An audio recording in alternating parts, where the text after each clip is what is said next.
എന്താ പറയാനുള്ളതെന്ന് വെച്ചാൽ വാഗമണിലാണ് നമ്മളിപ്പോൾ വന്നിരിക്കുന്നത്.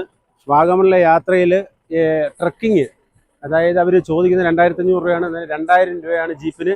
ട്രക്കിങ്ങിൽ കയറുകയാണെങ്കിൽ വളരെ വ്യൂ പോയിൻ്റ് ആയിട്ടുള്ള കുറേ സ്ഥലങ്ങൾ കൊണ്ട് കാണിക്കുന്നുണ്ട്. അതിനകത്ത് ഇപ്പം ഞങ്ങളിപ്പോൾ എത്തിയിരിക്കുന്നത് ഇടുക്കി റിസർവോയർ സ്ഥലത്താണ്. ഇവിടെ നിന്നാൽ ഇടുക്കി ഡാമിൻ്റെ വെള്ളം കെട്ടിക്കിടക്കുന്ന റിസർവോയർ സ്ഥലങ്ങളെല്ലാം കാണാൻ പറ്റും. അതുകൊണ്ട് കാണുന്നത്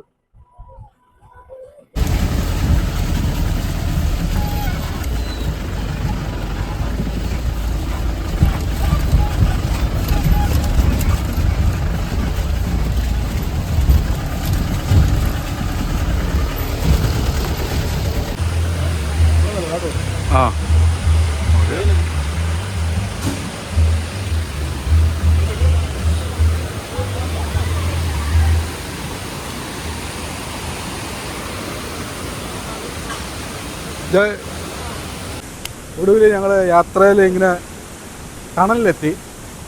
വാട്ടർഫാൾസ് ആണ്. സൗണ്ട് കേൾക്കില്ല, കാണിച്ചു.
നമ്മൾ എവിടേക്കാണ് പോയത്? ഫസ്റ്റിൽ എവിടേക്കാണ് പോയതെന്ന് പറഞ്ഞാൽ? ഫസ്റ്റ് നമ്മൾ പോയത് കോട്ടമല, പിന്നെ ശേഷം രണ്ടാമത് നമ്മൾ പോയത് ഇടുക്കി ഡാമിൻ്റെ റിസർവ് കാണുന്ന വ്യൂ പോയിന്റ്, മൂന്നാമത് പോയത് ടണലും വെള്ളച്ചാട്ടവും.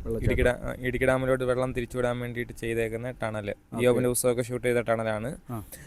ഇപ്പൊ നമ്മൾ എത്ര വർഷത്തിന് മുന്നേ ടണൽ ഉണ്ടാക്കിയല്ലേ? ഉണ്ടാക്കിയതാ, ഡാമിലോട്ട് വെള്ളം തിരിച്ചുവിടാൻ വേണ്ടി ഉണ്ടാക്കിയതാ.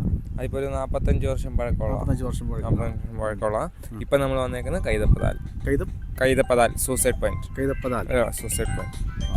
അപ്പം ഞങ്ങൾ ഇന്നത്തെ ട്രക്കിംഗ് അവസാനത്തെ വ്യൂ പോയിന്റിലാണ് നിങ്ങൾ നിൽക്കുന്നത്. അപ്പോൾ ഇന്നത്തെ വീഡിയോ ഇത്രയേ ഉള്ളൂ. അടുത്ത വീഡിയോ ആയിട്ട് വീണ്ടും കാണാം. Okay, tata, by.